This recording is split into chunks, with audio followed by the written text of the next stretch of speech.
இப்ப எவ்வளவு தூரம் எழுப்புனாக்கா அந்த கோபுரம் முடியும். பல பேருடைய பங்கு போட்டு ஒவ்வொரு கோபுரத்துக்கும் ஒவ்வொருத்துக்கும் பங்கு போட்டு இது போட்டு அது கட்டினாங்க. இது வந்து ஃபர்ஸ்ட் கோபுரம் ஆயிடுச்சு.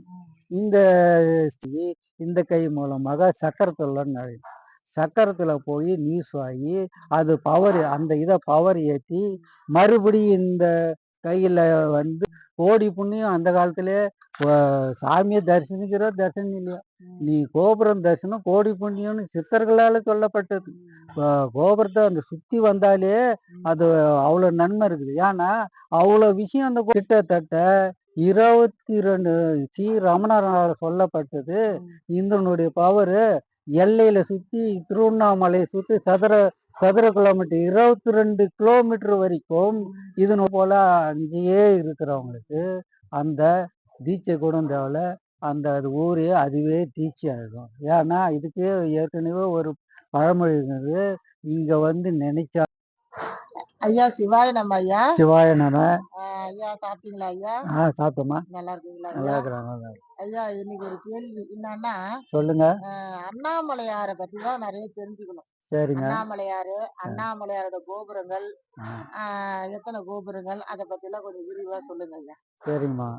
இப்போ வந்து திருவண்ணாமலை வந்து ஃபர்ஸ்ட் வந்து அண்ணாமலையாருன்றது அடி அண்ணாமலையில் இருக்கிற கோயில் தான்.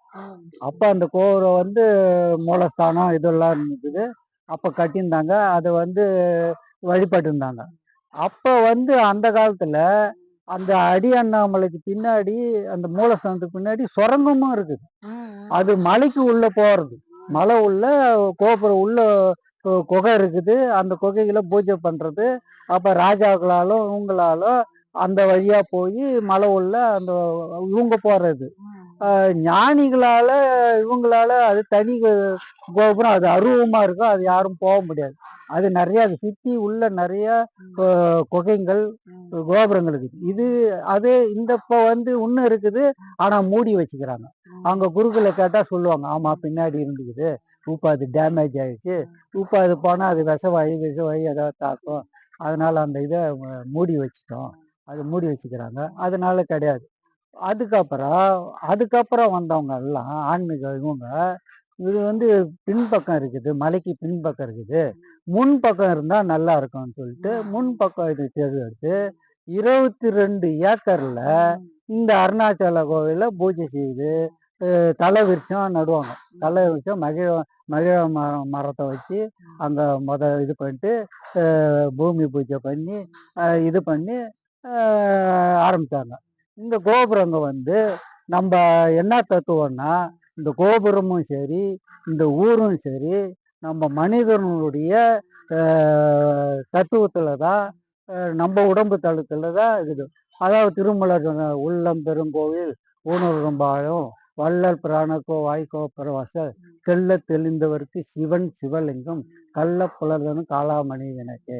அந்த ஆன்மாவாதான் அந்த நம்ம அந்த மாதிரி இந்த சிவன் கோயில்ல எப்படி நம்ம 9 வாசல் இருக்குதோ அந்த வாசல் பிரகாரம் கோயில அந்த 22 ஏக்கர்ல ஃபர்ஸ்ட் நமக்கு தெரியும்போது ராஜகோபுரம், அதுக்கப்புறம் தெற்கு கோபுரம், மேற்கு கோபுரம், வடக்கு கோபுரம், நமக்கு 4 தான் தெரியும்.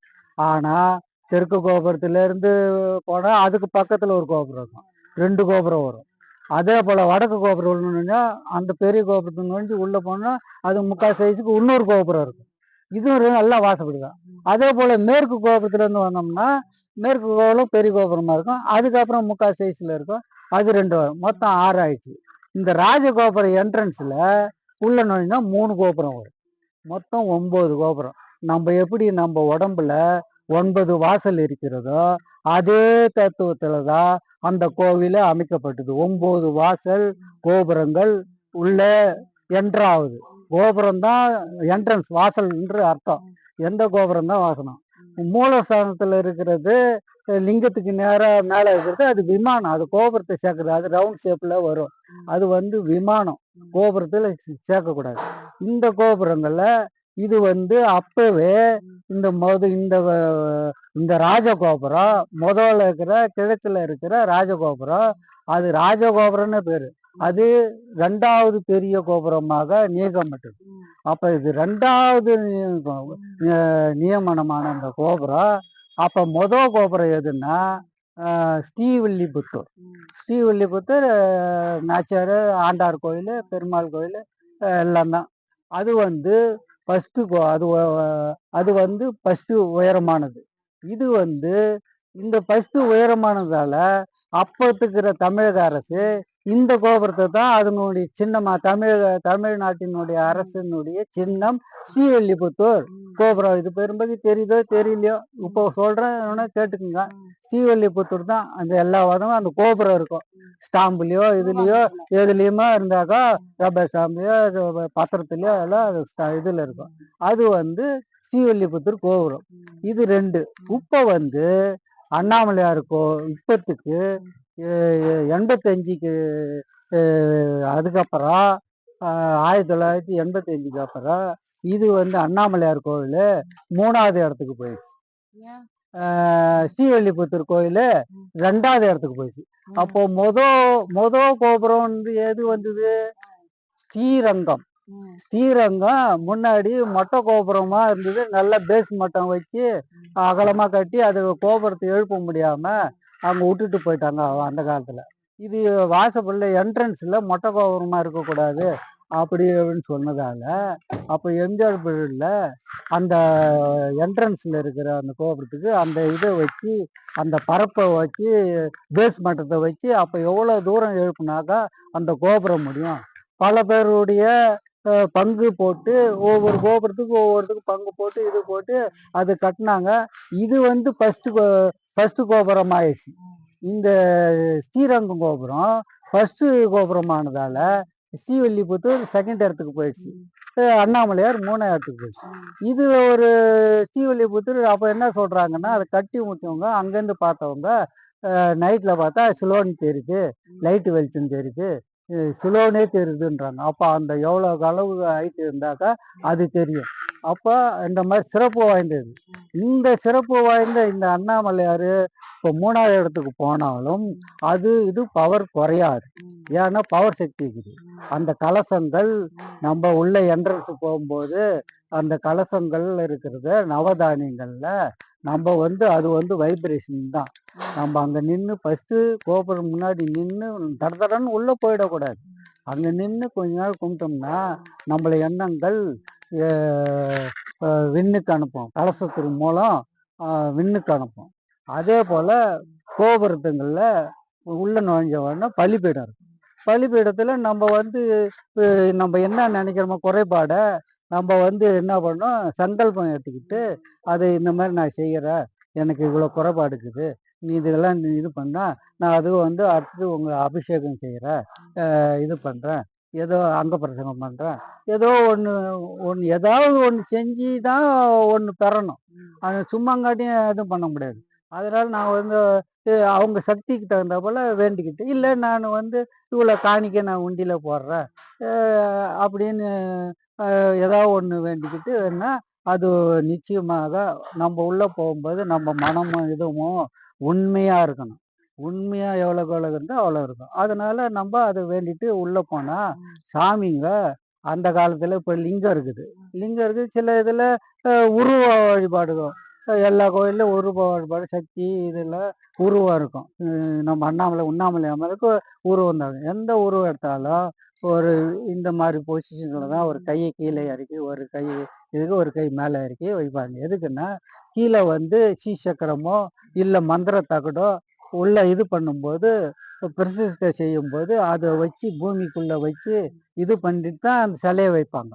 இதனால என்ன ஆகுது, நம்ம அந்த சிலைக்கு முன்னாடி நம்ம மௌனமா நம்ம குறைபாடை வேண்டும் போது நம்ம மூச்சு காத்தானது அதுல போய் பட்டு அது எண்ணங்கள் பிரதிபலிக்கும். அது வந்து அவங்க சிலையில இதாகி இந்த கை மூலமாக சக்கரத்துல நுழையும். சக்கரத்துல போய் நியூஸ் ஆகி அது பவர் அந்த இதை பவர் ஏற்றி மறுபடியும் இந்த கையில வந்து இப்படி வந்து விண்ணுக்கு அனுப்பும். இந்த கை அப்படிங்கிறதால விண்ணுக்கு அனுப்பி அங்க போய் உங்க எண்ணங்கள் உண்மையானதா இதுவானதா இருந்தாக்கா அது உண்மையான இருக்கும். இது தப்பான முறையில் எண்ணங்கள் வேற மாதிரி வேண்டிக்கிட்டு, அதாவது உன்னுடைய குறைபாடு வேண்டிக்கணும்.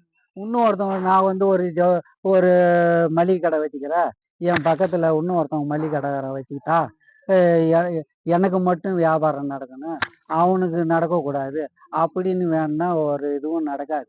அந்த மாதிரி எண்ணங்களும் போய் வேண்டிக்கவே கூடாது. ஒன்று நீ வந்து உனக்கு தான் உண்மையா இதுவா இருக்கணுமே, உன்னை பற்றி தான் நீ கேட்டுக்கணும். அப்படின்னா உங்களுக்கு அது நடக்கும்.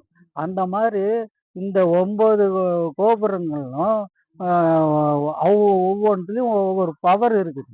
நம்ம அதை சுத்திட்டு வரும்போது, பிரகாரம் சுற்றி வரும்போது ஒவ்வொரு கோபுரம் தரிசனமும் கோடி புண்ணியம். அந்த காலத்திலே சாமியை தரிசனிக்கிறோ தரிசனம் இல்லையா, நீ கோபுரம் தரிசனம் கோடி புண்ணியம்னு சித்தர்களால சொல்லப்பட்டது. கோபுரத்தை அந்த சுத்தி வந்தாலே அது அவ்வளோ நன்மை இருக்குது. ஏன்னா அவ்வளோ விஷயம் அந்த கோபுரத்துங்கள்ல இருக்குது. ஒவ்வொரு பொம்மை சில இதுல வந்து பொம்மைங்க அமைப்பாங்களே, கடவுளுடைய பொம்மைங்க, அது வந்து ஒவ்வொரு இதுவும் ஒவ்வொரு ஒவ்வொரு இதுலயும் ஒவ்வொரு சரித்திரமா இருக்கும். ஒன்று வந்து அவதாரங்களா இருக்கும், ஒன்று வந்து அவங்களுடைய இதுவா இருக்கும். அப்படின்னு வளர்ச்சி கட்டத்துல ஒவ்வொரு பொம்மைக்கு மேல அப்படி கொண்டு போவாங்க. அப்புறம் மிருகங்கள், அதுங்க இதுங்க, நம்மளுடைய உயிரினங்கள் பிறப்புகள், அந்த மாதிரி இதெல்லாம் ஒவ்வொரு கோபுரத்தில் இருக்கும். இந்த மாதிரி அந்த அடிப்படையில் தான் அந்த கோபுரங்கள்ல பொம்மைங்கள்லாம் வைப்பாங்க. அந்த சிறப்பு அம்சம் அவ்வளோ உண்டு.